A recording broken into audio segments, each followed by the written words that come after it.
Hello, ఆవు పేడ ఉందనా? పేడనా? ఉందాది పేడ. అయితే తినేదాన్ని అట్నే. ఎవరో నువ్వు మారుతానిదే. The next day. హలో, పేడ ఉందా లేదన్నా?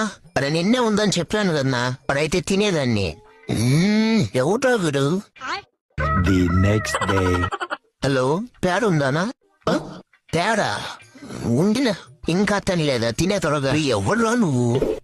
రే చెప్పరా, దేనికి అంత టెన్షన్ లో ఉన్నా? ఏం చెప్పేదిరా, నా హెల్త్ రోజు ఒకడు ఫోన్ చేస్తాడు. పేడుందా నా అంటాడు, ఉండినా అంటాను, తినేనా దాన్ని అంటాడు. వాడు దాన్ని ఏం చెప్పేది అసలు రోజు ఇది అయిపోయింది. అంతే, నా దాంట్లో ఉంది. ఈసారి ఫోన్ చేస్తే ఖాళీ అయిపోయిందని చెప్పు అంతే. అవును రే, ఈసారి అలా చెప్పు. The next day. హలో, పేడుందానా? లేదు, నా ఖాళీ అయిపోయింది. తినేసినారా? హలో, ఆవు పేడ ఉందానా? పేడనా? ఉందాది పేడ. అయితే తినేదాన్ని అట్నే. ఎవరో నువ్వు మారుతానిదే.